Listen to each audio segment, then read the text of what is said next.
grounded. He will. It's the Skinny on Sports Podcast with Aaron Cowk. I throw balls far. You want good words? Data language. Talk real sports with a real man. Come after me!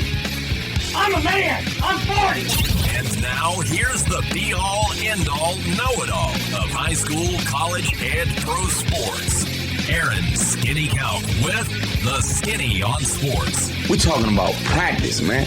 I'm the MVP. Good Garrison Financial Friday out there, Western Oklahoma. Welcome to the Skinny on Sports right here on 98.1 FM, The Sports Animal. Glad to have you along for the next hour. We got a loaded show today. At the end of the show, we'll talk about, what's going on. Oklahoma State firing Mike Boynton, what's next, our daily look at bracketology, Thunder beat Dallas, Players Championship underway. They ripped the course apart. Is Rory a cheater? Lots of things that we can talk about in that last segment. At 9:30, we'll have Big Elk head baseball coach Jay McClure. Speaking of busy, Big Elk's going to be busy for the next couple of weeks, kind of catching up from the early season after basketball was over. But right off the top, of course, it's Scotty G in the house for Garrison Financial Friday. How are we doing, fellas? Doing good. All right. In my hands, I have chomping at the bit about this. I know. I really do. I've got some financial things, and it's going to be a little bit of a quiz. But before we get going, Sam on the text line is pointed out something that I had in my mind as well. I was going to wish you a happy birthday yesterday via text. Instead, I decided to wait till today. Happy belated birthday. Thank you very much. Thank you very much. Will you divulge which year this was of your birth? I'm 48. 48. Yeah, it hurts. Oof. Like parts of my body hurt that I didn't even know I had. Oh, well, it 40. looked like you had a nice little birthday dinner. Yeah, on Facebook. So let's hear about the dish you made. Oh, well, actually, that's how nice of a guy I am. My mom made lobster for me last night. Yeah, went out to Mom's, had some lobster, and my dad and my brother had steak because they don't eat lobster, which is fine with me because that means I get to eat more. Yeah. And everybody's passing around all the sides, and you don't need a side when you have lobster. It's lobster night. It's lobster. That's what you eat. But I went home. That's how good of a husband I am.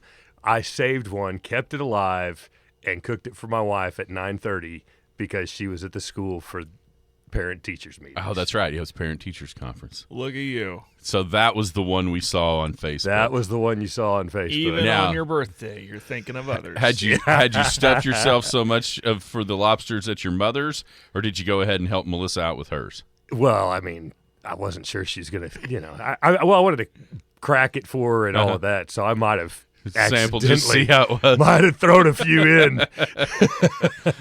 Well, happy birthday. Thank you very much. Another year around the sun. Thank you very much. Just wait. You have no idea how bad your body's going to hurt in a few years, buddy. I'm telling you, we've been on this walking thing in the mornings. Yeah. We didn't get up today because last night I heard the wind hit, and I thought, it's going to be cold in the morning. I don't want to do that.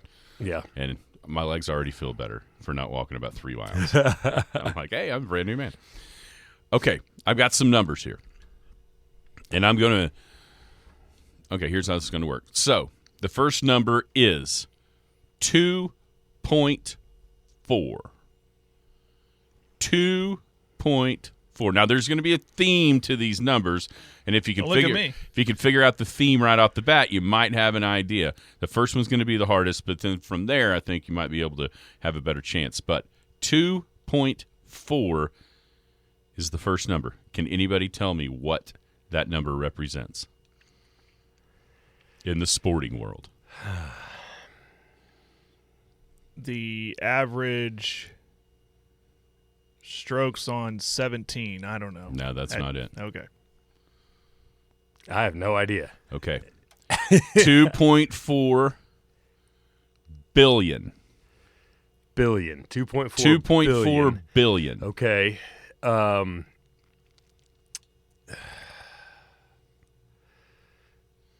can't think of a team that's sold recently.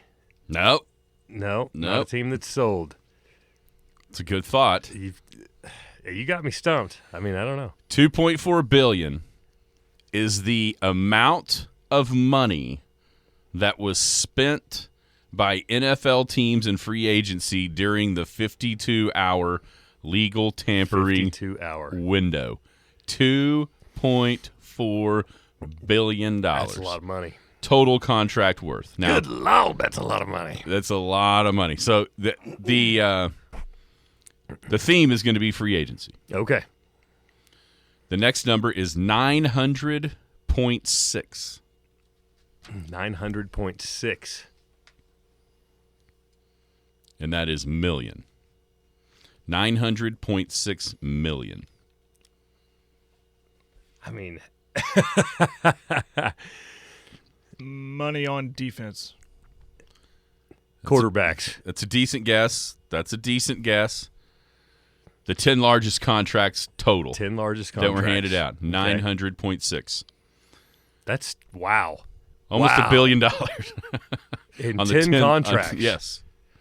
Yeah. So, 90. And I wouldn't even say that there was a free agent this year that I was like, That just, that blew my mind. right. 900.6. Okay. The next number, 332 million. 332 million. That's quarterbacks. It is a quarterback. It's a quarterback? It's a quarterback that was in the news during this free agency period. What the Broncos are going to have to pay. That's a good guess. 332 million is the total career earnings of Kirk Cousins. Yeah, I saw that. $332 million. Kirk Cousins. Kirk Cousins has now, at the end of this deal, will have made $332 million. Are you kidding me? His decision-making might be questionable on the field. But it's However. well, reading this article that it had all these numbers listed. Is he probably the highest-paid quarterback ever? I mean, some of those guys, you're getting 200-something. So far, surely Brady and Peyton surpassed In total him. earnings is what we're talking about? Like what they will have made. I mean, Mahomes is his $500 million, but he's barely into it. Yeah. The interesting thing about Cousins, and I think why his number is so high, he's one of the only guys I can think of that has reached the point of free agency twice now in his career. Yeah. Coming off of a pretty good season for Washington. They didn't necessarily want to pay him. Minnesota said we will, and now here we are, kind of the same thing 6 years later. He's unique in that way because a lot of times those guys never make it to free agency. Yeah. If they're guys that are kind of his status, I guess, but he's done it twice. $332 million. Okay, Maybe it's a good thing to be the 10.5 quarterback instead of in the top 10. there you go. That way you get extra cracks at the table. Okay, $213.8 million, and this number is significantly higher than it's been over the last, say, 3 or 4 years. I'll give you a hint. $213.8 million. I don't know. I mean, I don't know where to go with any of these. $213.8 million is the amount of money that was spent on running backs, which is significantly higher than it has been. Do you boys think that is because are we seeing some sort of shift? There was actually a story. Or is it because there was some better players that were available during this free agency? Well, I think and a need for some teams, they needed it, so they paid it no matter what. Yeah, I think that's a big part of it. I also think that the way that teams like San Francisco are using guys like Christian McCaffrey and Samuel is opening eyes to what the running back can be, if you have that guy. Now, I don't know if Saquon Barkley can be that guy as far as that, I I don't think that he's that great of a receiver out of the backfield. However, then again, he's never had a quarterback worth a darn either, so maybe he is. But, yeah, I think that's a big part of it. I think you're going to see the running backs going to get – they've been just hammered for, 20 years now since the wide receiver took over. And so, yeah, I think that's a big part of it. I don't know if it's a renaissance of the quarterback, but I think – or the running back, I think we won't know that. And there's not really one in the draft this year that's going to go high, I don't think. Not really. And that's the measuring tape for me is when are they getting drafted? Maybe draft them low, pay them later. Bijan was what, 8th, 7th last year, something like that? And came out and made it worthy. Pick, yeah, he was worthy of that pick. Well, here's the deal. I think outside of, Derrick Henry was in this class too, and he got paid. But outside of him, those type of guys, Derrick Henry, I mean, even Adrian was like this he could catch it if you swung it to him, but he was by no means like a receiver out of the backfield. I think Saquon has that ability. I think your point is well taken, though. We haven't really seen it because of, late Eli and then into Daniel Jones. He just hasn't really – I think it's there. I mean, I don't think he's McCaffrey, set him out in the slot and look like a slot receiver. Mm-hmm. But I do think he has the ability to create those mismatches. I'm going to wait and see because I think the quality of guys plus the need of teams kind of intersected this year. I don't know if this is going to be some sort of trend just yet. Yeah, of the running backs actually kind of resurging to more prominence than they have been. I mean, if you'd like to see it, if you're obviously some kid in junior high or the junior in high school or even going into college right now, you got to be thinking, man, in 3 years this would be great. Yeah, because that means I don't have to be a receiver. Go back to being yeah. Okay, the last number I have written down is $231 million. 231. Yeah, I'm gonna say that that's the receivers. No, they were less. I didn't write down the number. 231 is the amount of money Atlanta spent in free agency. Now, obviously, 180 for Kirk is going to put that number out there. They spent the most at 231 million. So almost 10% of that 2.4 billion came from the Atlanta Falcons. Now, just during that period. Because the Bucs spent between the free agents that they re-signed. That's obviously not on here. Yeah, that does. Yeah, and it may be teams. I think it may be teams that moved or players that moved. Yes. Yeah, because the Bucs spent 150 something on two guys. Yeah. But even then, I mean, that's less than they spent on Kirk Cousins, which is crazy to think about. Interesting thing to me. I mean, it's cool. It's a fun thing to watch. Talk about how ridiculous these numbers are. I know 255 was another number, 255 million, which would be the increase in the salary cap league wide that came out of kind of nowhere, which probably boosted these numbers up just a little bit. But the interesting thing to me after all this, and we can talk about, your Steelers made some splashes, no doubt. The different teams, the Eagles with Saquon, the Ravens with Derrick Henry, and so on and so forth. You know who's not very impressed with anything so far? What entity wasn't overly impressed with free agency? Just kind of shrugged it off, and it didn't change their opinion all that much? Dallas? San Francisco didn't do much. Vegas. Yeah. Vegas it didn't affect hardly any of win total, any of that. Yeah. Odds. I thought you meant the Raiders. It didn't change much of anything. And so when you start thinking about, now the Falcons had to go. Their win-loss had to go. I don't think they've released those yet. I think all they have is Super Bowl odds and that kind of odds because until after the draft. Yeah, and then they'll start doing the win totals and that kind of thing. But it didn't. I mean, and those odds are harder to change. Sure, obviously because one, they don't want the exposure out there to just make wild swings. But it got me to thinking. Okay, when's the last time that some big major free agent signing in the offseason affected The Super Bowl. Who won the Super Bowl? I think the easy, quick answer is Tom Brady. That's right. I mean, I was trying. That's the obvious one. Yeah. That was immediate. And then Peyton Manning, when he went to the Broncos, is another easy answer. Years, right? Didn't take him a couple years. Yeah, it did take 2.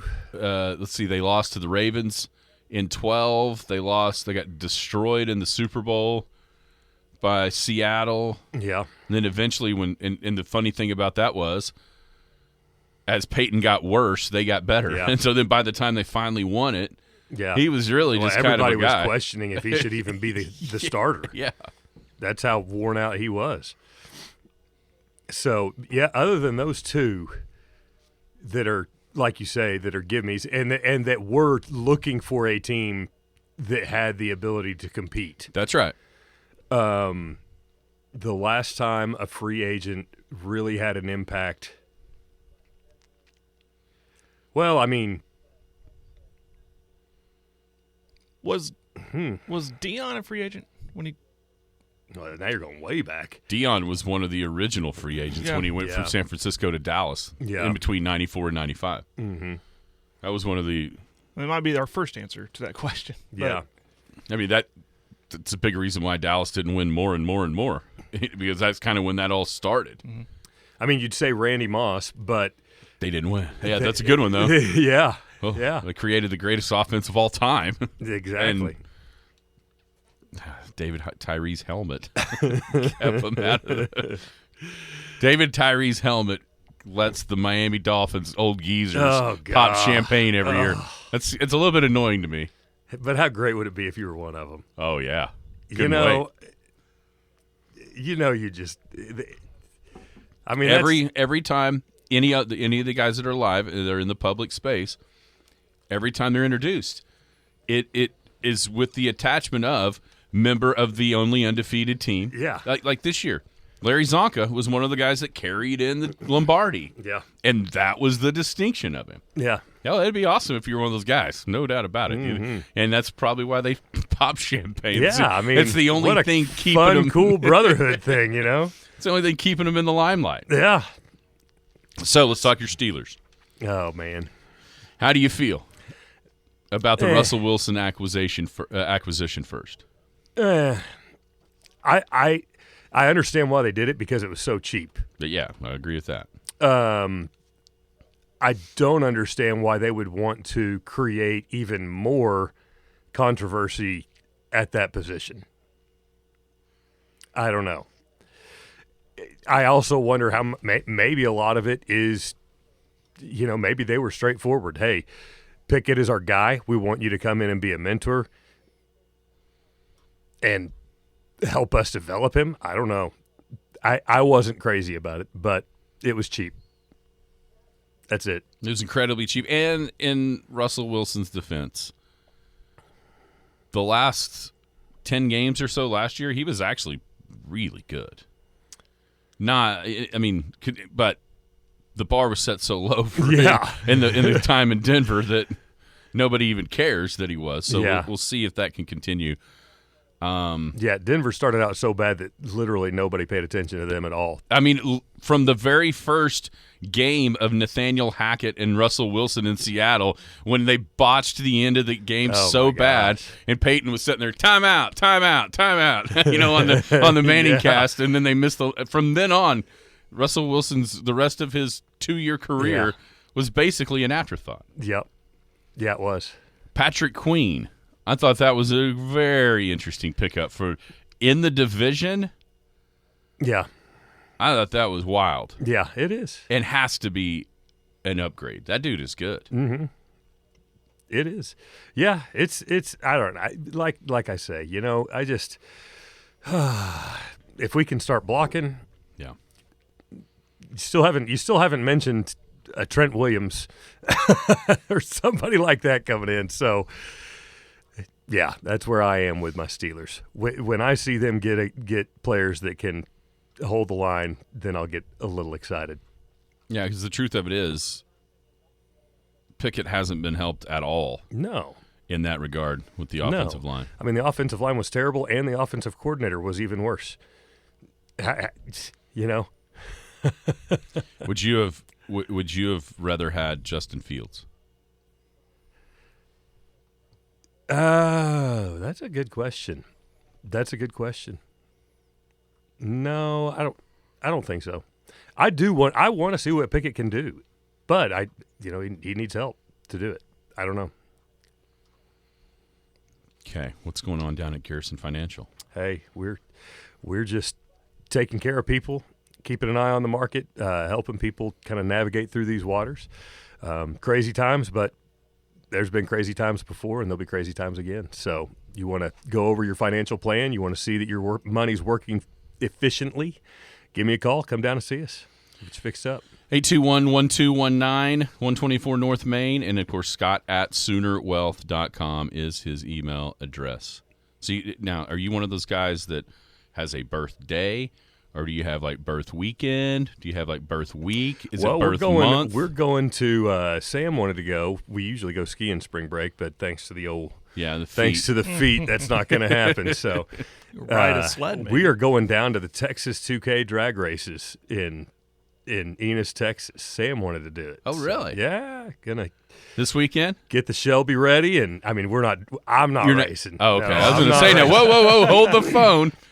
Yeah, but we're gonna get the Shelby ready, take it down there, go see the drag races. Also, I've never been to one. Thinking about getting tickets to the Stars game. Oh, dude, that'd be do fun. it.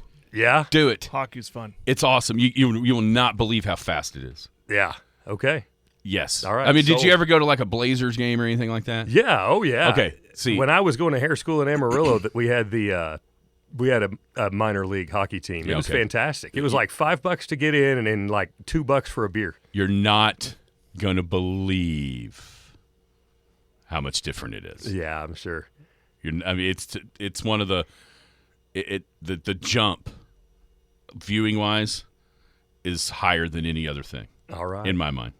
All Well, right. have fun. Happy birthday. You got this next guy in here to talk about soccer? Yeah, he's got fired up. He's ready to tell us exactly how Elk City soccer has gone so far. All right, thank you, Scotty. All right. Have a good one, guys. Scott at SoonerWealth.com, Garrison Financial Friday. Joining us next, talk a little Big Elk baseball. Head coach Jay McClure in the house. Joining us here. He's going to have a busy weekend. Me and Mr. Mayfield were talking about maybe needing to throw on Saturday by the time these games all stack up together. Skinny on Sports coming back on a Garrison Financial Friday right here on the Sports Animal.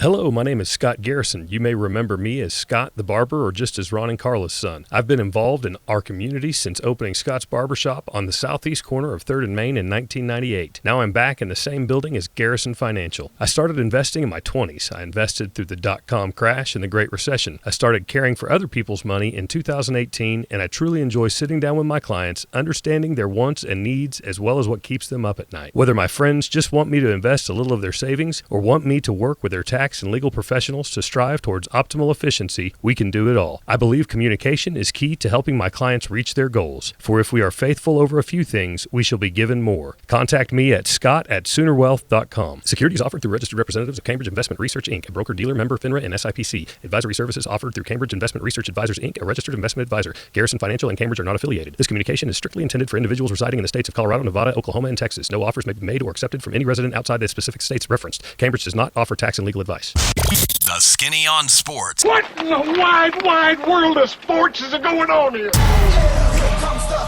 Welcome back, Skinny on Sports, 98.1 FM, the Sports Animal, hanging out on a Garrison Financial Friday. Scotty G is in the house here a little bit earlier. Garrison Financial, he's a full financial planner that'll shop the open market to bring you the best value on your investments, on your life insurance.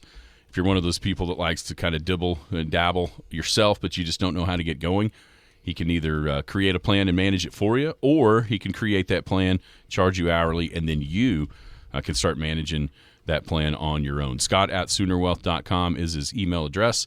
124 North Main is the physical location, and 821-1219 is his office phone number. Scott at SoonerWealth.com, Scott Garrison and Garrison Financial. Joining us now is the head baseball coach of the Elk City Elks. Got a busy weekend, busy week next week, and baseball season's going to be cranking up. Joining us is Mr. Jay McClure. Jay Mack, how are you?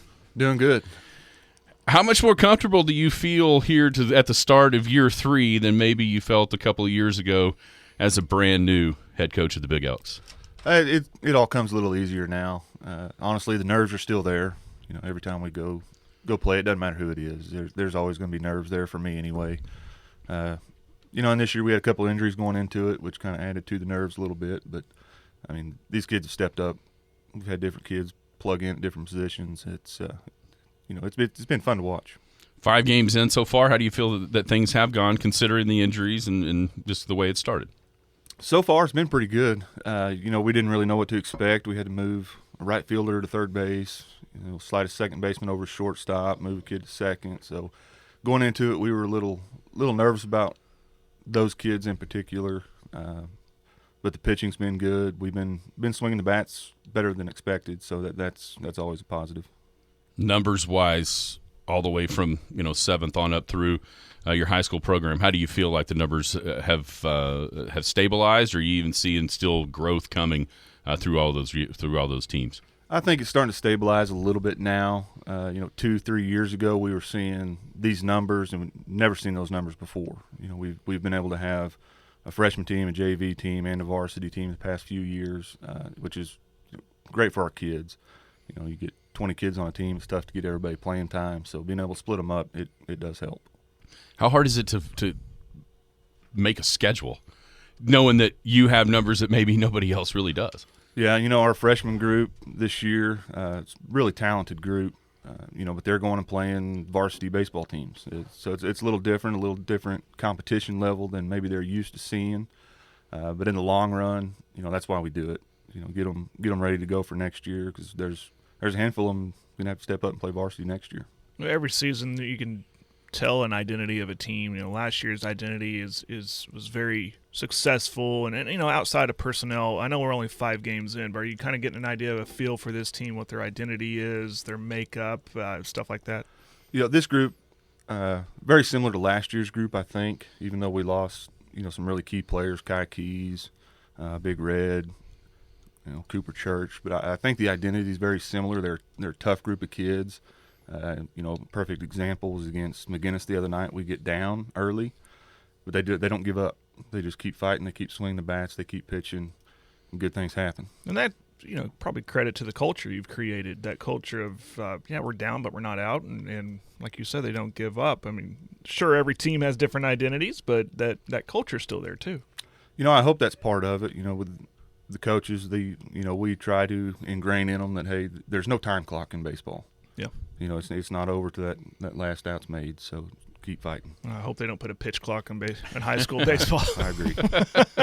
You mentioned the injuries, Colin Church and Catch Gino. Talking to those guys after the McGinnis game, seems like they're getting closer to being back in the next couple of weeks, hopefully, or what have you. But could that have been a little bit of a blessing in disguise once we look back at the end of the season, making some other guys step up and play into roles that maybe they weren't ready for, but they've done a pretty good job of filling in? Absolutely. Going into it, the part that I didn't really see coming was our pitching. You lose 2 quality arms right there. Both of them are mid-80s guys. That wasn't the part I was really looking at going into it, but now, this weekend we're going to throw some freshmen so that, Crew Keys has been playing some second base for us. Just kind of gets thrown in the fire. He's done a great job for us. I mean, he got a base hit to tie the game against Jones on opening day, and then scored the go-ahead run eventually later on. So it is a blessing when you look at it. That opening day, you're like, man, I really wish I had those 2 guys. But no, it's been good. Hanging out with head baseball coach Jay McClure of Big Elk Baseball. All right, everybody knows that you have something that nobody else does. What's it like watching Cash go out there every Monday of district and throw the way he throws? When he was a sophomore, you knew he was special, and then last year got better, and then the jump he's made to his senior year, you don't see that very often in kids that old. When they're younger, they may make a pretty good jump, but the jump he made velocity-wise, going from 92 to 96, you don't see that very often. But, it's a circus in the stands, honestly, the past couple games, and all the coaches ask me, is it always like this? Well, it is now, yeah. It's just part of it. You kind of The second game, there was probably 40, 50 scouts there watching him. I try not to pay attention to it, try not to notice it. But it is exciting, and it's fun for him, and it's fun for the kids to go out and play in front of all those people. How is he? Do you think this might be a question for him, but how is he handling that? I know there's probably a large amount of pressure to perform very well with almost every single pitch that he throws. So how is he handling that his senior year? I was really impressed the way he handled the first game out when all the scouts were here at Elk City. It didn't seem to bother him. He just kind of took it all in stride. And he's been to some big events where, he's had 50, 60 people sitting and watching him throw bullpens. And so, and I called Monty the next day and told him, man, I was super impressed with the way Cash went out and handled it, all that craziness. It didn't seem to phase him. He just goes out and throws strikes, and you get what you get with Cash, and you got a chance to beat anybody. So where do you think he is in his development? I mean, like you said, last year kind of 91 to 93 maybe, and then, you make that jump. Where is he? That's a great question. All the scouts that we talk to, they a couple of tweaks here and there, they think they can get 2-3 more miles per hour out of him, or just something little with his slider, things like that. So I don't think he's done. I think he's got a very high ceiling just with his body style and his makeup. How much does it help just with the other guys watching his routine? No, they know what it is, right? I mean, your guys know, the possibilities that are coming in the spring for him. Not obviously could go to OSU, but maybe not even that. How much does it help those other guys see his routine, see his how hard he works, and then kind of organically that builds its own thing? We have seen that. A lot of our younger guys, Cash has a very specific workout that he does with heavy balls and different stretches. And when it first started, maybe one or two kind of joined him. Now this year,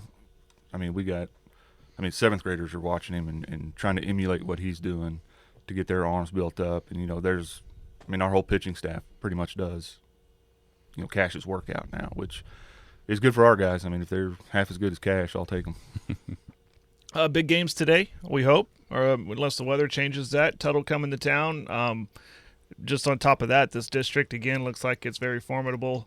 I know we're 5 games in again, but maybe look ahead, not just about today's games, but the rest of the games on your schedule, tournament, stuff like that. We try to get a tough schedule. For me, I want to go see the best so our kids can see what that looks like to be at Tuttle's level or Blanchard, Chickasha, whoever it may be. And then on top of that, the district schedule. McGinnis coming in this year. We saw two Division I arms, Monday and Tuesday. We were able to score enough runs to beat those guys. Weatherford coming up here shortly, another very quality, very, very quality baseball team. They went and beat Jones last night. So we got a really tough schedule. It's set up that way for our guys to see the best we can see. And to me, that's how you get better. You don't get better going and playing somebody that you're going to run rule. So we set it up that way for our kids to go play against the best we can find. Hanging out with head coach Jay McClure of Elk City Baseball. Early season so far, it seems like you said you guys have swung it pretty well. Talk about a couple of the guys that have really kind of impressed, especially at the plate for the Big Elk so far. Probably the most impressive so far to me has been Jackson MacArthur, sophomore, played some JV last year. He's getting some time behind the plate for us. He's played some second. He DHs quite a bit for us. We ended up moving him to leadoff spot. He's hitting well over 500 right now. He has a little bit of pop for a young guy. He runs really well, so he's been a big surprise. Rylan Parks, kid that played sparingly last year. He's come in. He's just wearing it out at the plate right now. So that's and that's always good. You move your right fielder into infield, Rylan steps in. You don't miss a beat with him.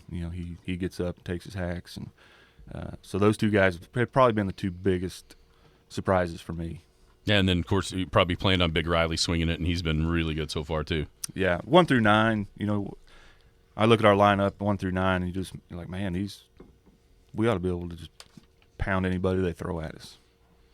New playoff format this year. Explain kind of, a year ago right now when we had you in, everybody knew with the way it was set up, there was a pretty decent chance that it was going to be Elk City and Tuttle in the semifinals, no matter if both teams were undefeated or whatever. That's just the way it was going to be.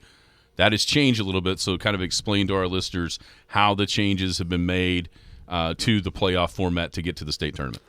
They did away with the bye districts, where it matched up District 1 and District 3 or however it worked out that year. Did away with all that. Go straight to a regional now. The top 2 teams in the district will host regionals. It'll be a 4-team regional, and that is predetermined from regionals going to different regionals. After the regionals, there'll be 16 regionals, 16 winners. Then each team will go in and rank 1 through 16 of the regional winners. Then they'll pair them off. 16 goes to 1, 15 to 2, and so on down the line. Okay, so there are 16. So it's just one. You have to win the regional in order to then go to the super regionals, I guess, and get that ranked. I was looking at the districts. I didn't realize it was the top 2. Yeah, 8 top 2 districts will host, and then 16 winners go rank, and then they pair them off for the 8 super regionals. 8 winners of that will go on to the state tournament. You like it? Yeah. I don't know yet. Find out. I have my reservations about the voting system, but we'll see. What are those reservations? Buddy system. Yes, that's a good way to put it, the buddy system. So if we can all get together and make Elk City be this spot, it'll make them have to play this team in a super regional, and then nobody has to see cash. Exactly. Well, obviously that's going to be a lot of fun. Yes. I mean, so on the flip side of that, though, I think for the teams that have aspirations of being in the state tournament, but okay, wait, let's backtrack one. Once you get to 1 to 16, 8 to 9, then that's set into the state tournament, right? Correct. So those seedings will carry over. So at that point, you don't redo it once you get to state. Correct. Okay. So if you're a team that maybe you don't think you're number 1, but you think you're pretty good, wouldn't it behoove that team to just make Elk City number 1? That way, you're not going to get voted 16th, so you're not going to have to see cash. I think that could play a lot into it as well. I think teams will look at our pitchers, and more specifically Cash Mayfield, and probably vote us maybe higher. Just to get away from before. Cash. I mean, eventually in the state tournament you might have to see it, right? But at least in super regionals, I wonder if that's because if you start trying to push it down, then you might end up going, oops. Yep. Now there they are. Yep.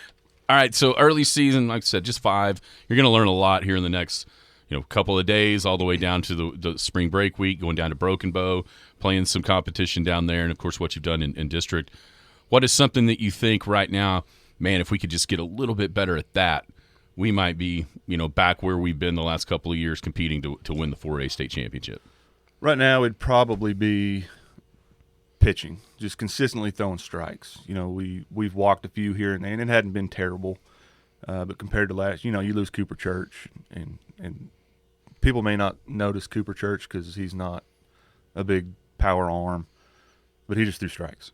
I mean, he got us out of a lot of tight jams. He threw a lot of big games for us, but just consistently throwing strikes. If you throw strikes in high school baseball, you're going to win a lot of games.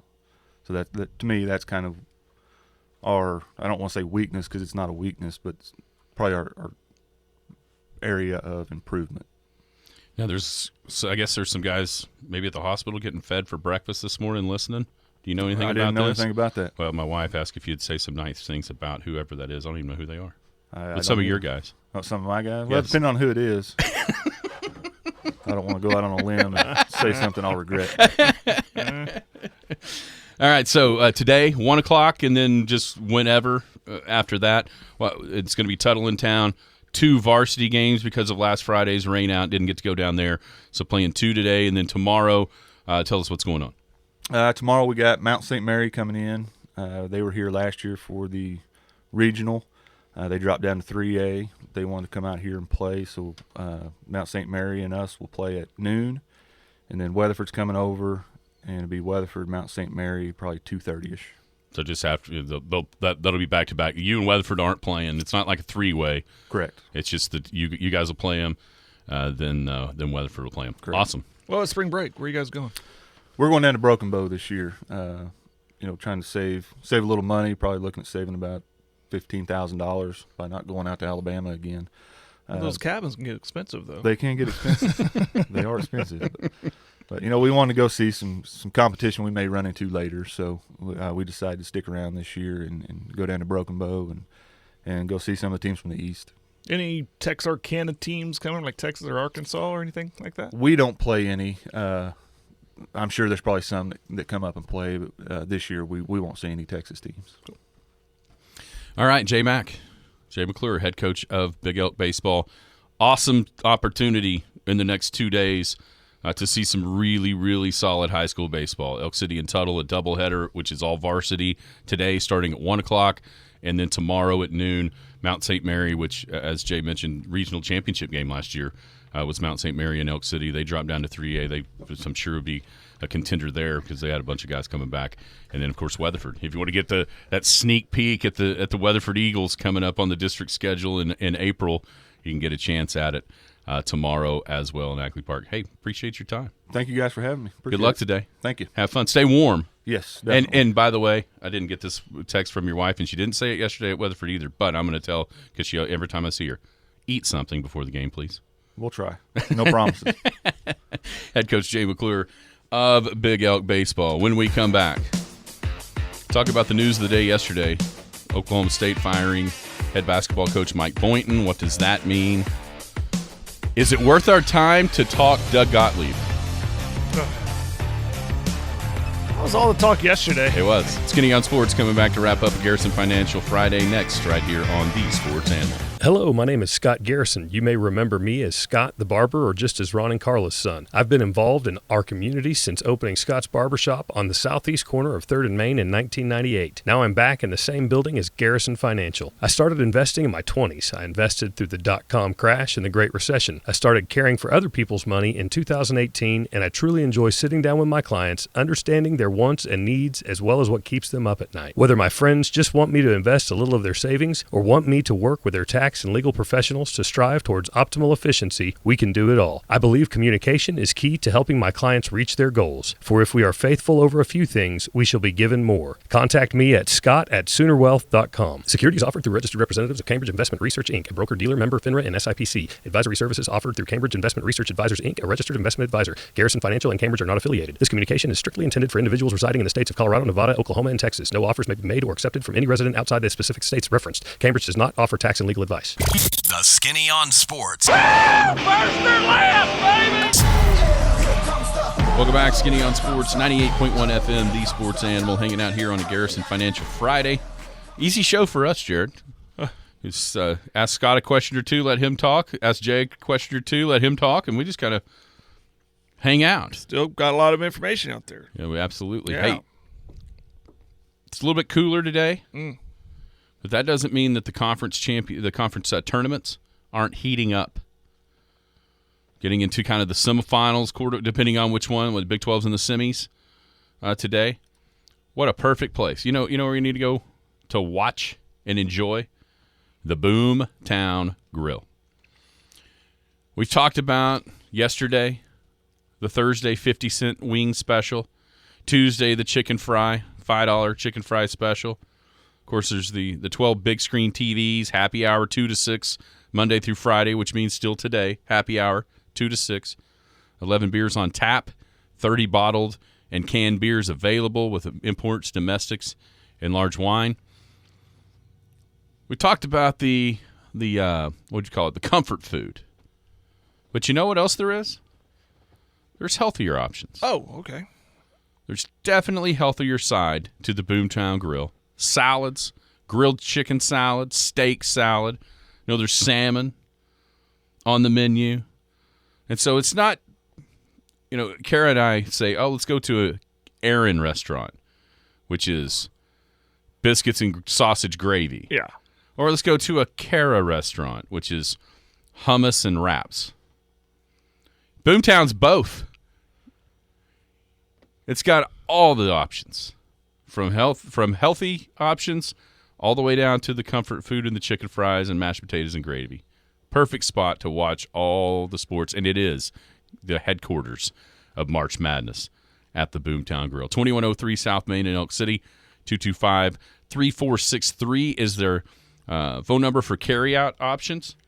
And then also they're open 11 to 10 on Sunday through Thursday, 11 to 11 Friday and Saturday, the Boomtown Grill.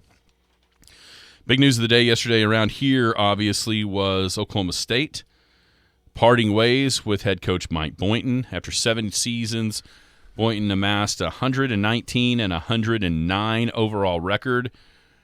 He had 3 20-win seasons, 2 20-loss seasons, which he's the only Oklahoma State head basketball coach ever with that distinction of 2 20-loss seasons, made the tournament and won a game.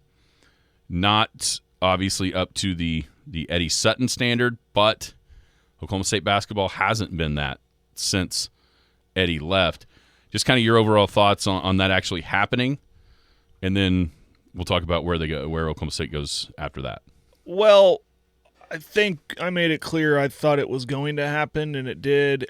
I thought it may have happened later to save some money for the university side of things, but I think with them doing it now, him getting the pay to go away, shows that OSU is clearly invested in their basketball program.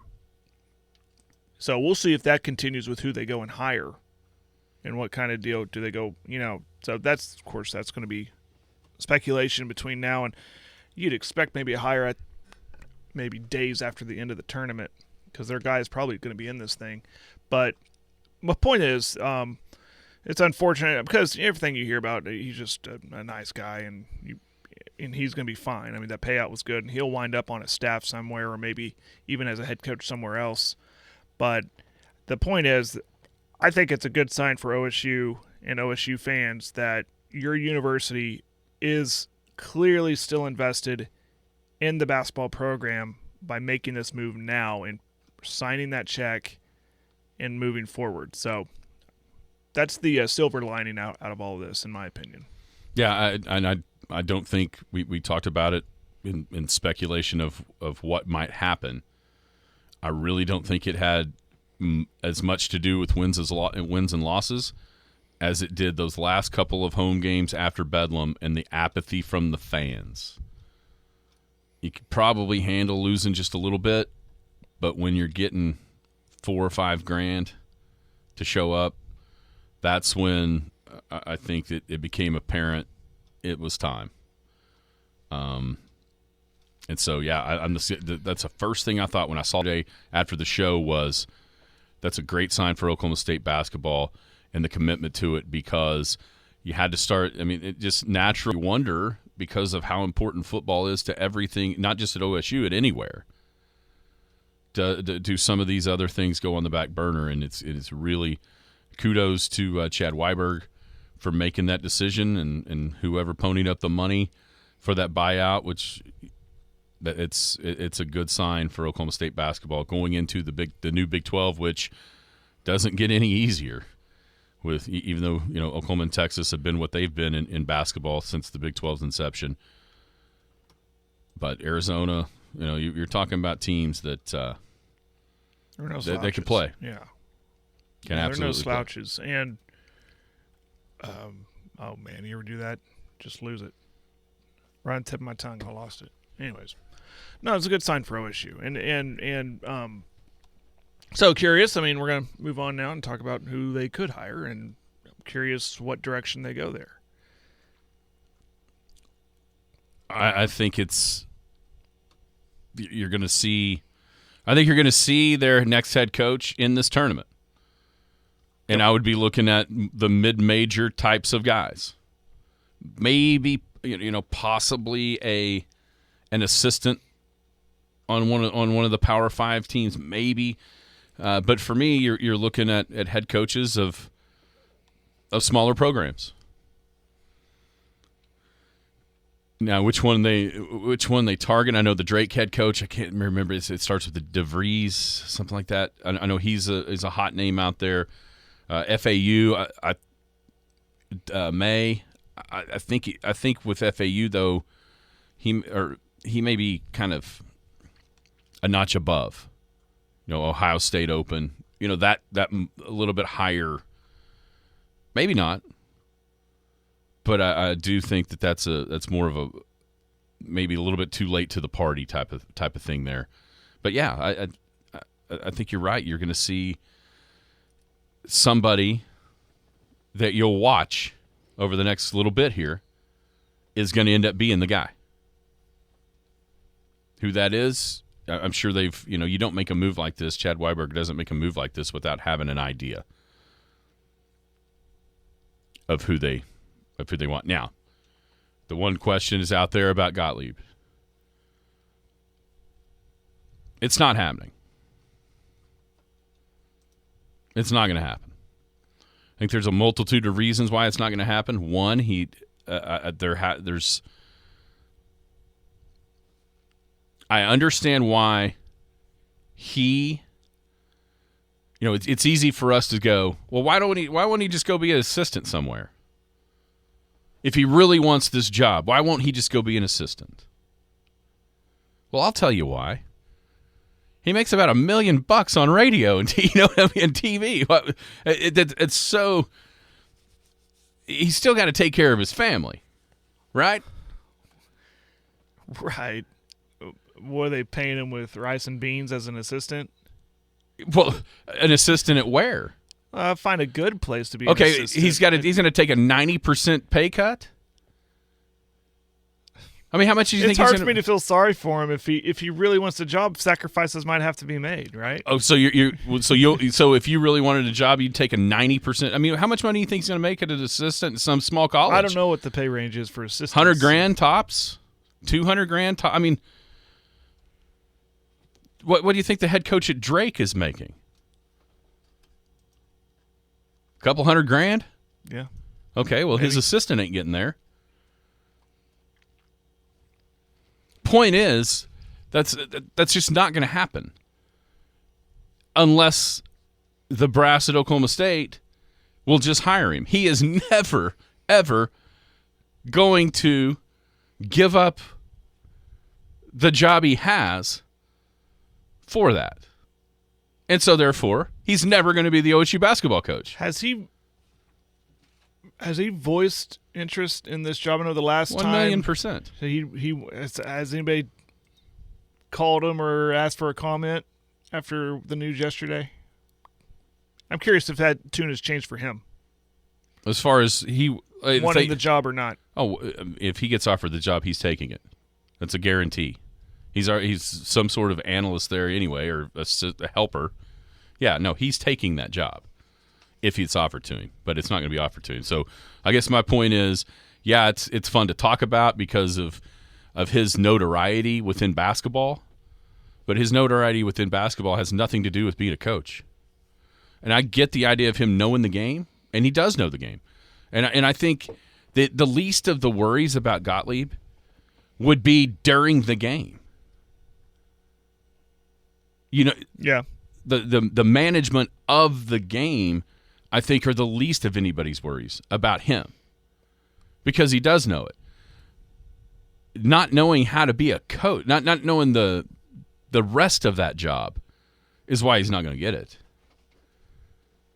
And maybe there's a part of OSU that is like, listen, if you really want it that bad, then do give up sacrifice what you're doing now to prove to us that you really want to do that.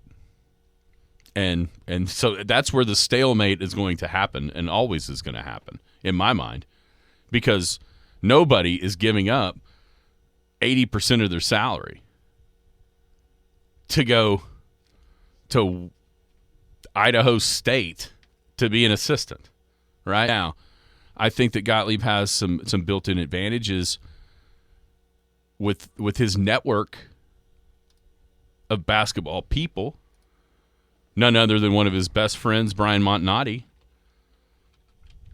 at Owasso, and, oh, by the way, his son, Jalen Montanati, who, if he in Fantasyland did get that job, almost assures Jalen Montanati of being a Cowboy. But I also think that Cade Cunningham We've already been down this road with OSU. I think the hiring of Boynton kind of guaranteed that Cade Cunningham was coming. Well, that was nice for a year. But now what? What else you got in your bag? You know what I'm saying? Mm-hmm. And so it seems fun, but it's not happening. So let's figure out who really might get hired. Text line of Scott Sutton and Keaton Page get to stay in staff. And like you said, Sam said, it's probably up to the new coach. I say, it's up to the new coach, and when you get a new coach in, he probably has an idea of how he wants to build his staff. On the other side, I know these are OSU guys we're talking about, but they were a part of a 12-20 season. Yeah, but you hear rumblings that they weren't really getting to do much. That it was Boynton kind of doing his own thing and not really letting them, not utilizing their skills. Barry Henson's there as well. I wouldn't be shocked if those guys are at least there until the new hire's made. Does that make sense? Yeah. And then it probably is up to whoever comes in as to what their fates are. It's a catch-22 making this hire because of how the tight-knit community that OSU is. You want to hire an OSU guy that's maybe been there or went to school there. Obviously, Gottlieb leaps off the page in all those categories. But you also want to make the right hire, and you want to – it's like, okay, so say you bring in Gottlieb, just hypothetically, because he's that guy I just spoke of. Well, man, that's going to be incredibly hard to fire him if it doesn't work out in 2 or 3 years. Is it? Like, man, hey, I know you're orange and black through and through, but we got to let you go.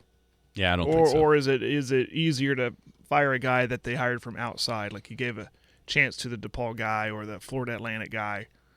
Well, or even maybe think of it the other way, where in 3 years it's obviously not working. Maybe because he cares about Oklahoma State, he looks up and goes, "Nope, it ain't working. I'm done. Yep. I care too much about this place to continue to run it in the ground." That's maybe, but it's wasted breath because it is not happening. It's not happening, and so now you got to figure out who fits and who can try to restore Oklahoma State basketball back toward where Eddie had it. And I think you look none other than mid-major head coaches in this tournament, and we can all pick out our favorite and see if that might be who it is. Some other names you hear: Greg Marshall, remember him from Wichita State? Mm-hmm. You know, he was unceremoniously shown the door up there with some stuff that he was doing. Maybe I don't know if you'd call it hazing, but not necessarily the greatest guy of all time. It sounded like, I mean, from reports, you know, the name that keeps on being brought up, and it's because he's had so much success, is Will Wade. Everybody remembers Will Wade from LSU on a wiretap, FBI wiretap, wanting to pay somebody money. Now at McNeese State, he's got them in the tournament at 28-3 or something like. I mean, so he's a name that's somebody's gonna do it. Bring him in, interview him, go, Will, did you learn your lesson? Yeah, well, here are the keys. Now, here's the problem for Oklahoma State. It wasn't that long ago where they were in the same investigation and missed the tournament they would have missed it anyways, but were not allowed to be in the tournament for that same thing. So I would highly doubt that Oklahoma State would be the place where that happened. Sam says, what about Johnny Dawkins at UCF? Where do you think Oklahoma State, as a job, as a program, where are they? There was talk about like Greg McDermott at Creighton. Well, I mean, is Creighton a better job than Oklahoma State? I think at this point it is. This just feels like 90s OU football, like it's a sleeping giant. Well, we've seen it be good. Yeah. We've seen it be really good. I think with the right hire, you can awaken it, and they could be really good. And with their stepping up in the conference play, with what's coming in, Arizona mainly, and of course Kansas still here, Houston here, and that will, it's kind of like what we hope's going to happen with OU football. It's going to make them better by stepping up in competition. So I think it's a very attractive job because of the history, and then the conference that they're going to be playing in, the new Big 12. But again, it feels like a 90s OU football situation where everybody knows with the right hire, the right personnel, the right kids get in the program, it could be good and great again. I think that Jeremy just brought up a really interesting name. An OSU guy that has been a coach. Now, he hasn't necessarily been a coach at the collegiate level. Randy Rutherford. I think that's a very interesting name. If you're maybe you kill two birds with one stone, or is that a guy, another guy that needs to go from McLean somewhere else, to quote unquote pay his dues. And then of course in Dreamland, with Kansas struggling so bad, is it time? Is it Bill Self time? Come on home, Bill. Teasing. I think we all know that that's not happening, but Lawrence would burn down if you left them to go in conference. Would it? Or are they ready conference. for something different? Are they so spoiled that a season like right now is making them they want him out? You want him out, and let's do something different. If he wants out, now would be the time to do it. He'll be gone just like his hair is. Did you see the stat? Let me find this. Oh, man. My Twitter updated. We talked yesterday a little bit about Kansas and the struggle that it's been for them. And for the first time ever on, what would that have been, Wednesday? For the first time ever, they were an underdog in the Big 12 tournament. Ever. Since 1996. Which is just crazy. That is nuts. How long do you think it's been? And I wouldn't think it'd be against a team that just played the day prior. Yeah. You know what I mean? Mm-hmm. But obviously it shows you a couple injuries and how bad a shape you're in. Yeah. How long do you think it's been since Duke and Kansas, neither reached their conference tournament semifinal? Well, I was probably still wearing Ninja Turtle underwear. So about 5 years ago? I don't even think you were born. When were you born? 83. 83. You were not born. Wow. 1982. Wow. Is the last time that neither Kansas or Duke played in the ACC or Big 8, Big 12 semifinals. In 82, Duke lost to Wake Forest and Kansas lost to Kansas State in the quarterfinals. Well, no one's feeling sorry for him. Kansas is a football school now. Right? Yeah. That's awesome. 1982. Anyway, what do you got going this weekend? Hitting the road tomorrow. Driving up to Colorado. Oh, that's right. You're not going to be here next week. Nope. I'll be out. So, got about a 9.5-hour road trip ahead of us tomorrow. I'm hoping the roads are clear after that snowstorm that blew through the Denver area, because we'll be driving through it. And then I'll be up in northern Colorado for the week, hanging out with family. Very good. All right, everybody out there listening, do not forget, Selection Sunday is coming this weekend. Get signed up for the Western Oklahoma Realty Bracket Challenge. I have a link straight to our group on the Facebook page. Winner, $500. $500 for the winner. $200 for second, $100 for third. People before property is their motto. Tyler, Robbie, all the game. Listen, big time. Tyler had to put up with me for literally a year as we went through the process of selling our house, buying a new house last summer. And he was great to work with. He always, no matter if he knew we weren't going to enjoy the house we were going to go look at, he always found the keys and went with us and looked at it and then walked out and said, I didn't tell you so, but I should have. No, but it was great to work with, easy to work with. Sold our house, found the perfect house for us as well. So Western Oklahoma Realty, Tyler Harrison, Robbie Allen, and all the gang. People before property is their motto. Get signed up. I'll repost that link to the group on our Skinny on Sports Facebook page. We'll share them. It's just the easiest way for you. Instead of having to navigate through the ESPN site, you can just click that link and bam, get signed up right there with our group, and then be able to fill out your brackets coming up on Sunday. So, man, it's here. The week is over. Next time I talk to you, it will be tournament week. Oh, yeah. Or talk to our audience. What are you talking about? Talk to our audience. Oh, yeah. It's like, talk to me. It'll be Sweet 16 week. Everybody have a wonderful weekend. Be back on Monday. Skinny on Sports right here on the Sports Animal. You've been listening to the Skinny on Sports podcast with Aaron Cow. Be sure to hit that subscribe button to get alerts of when the latest podcast is available. Thanks for listening. That ball is blistered to right. Way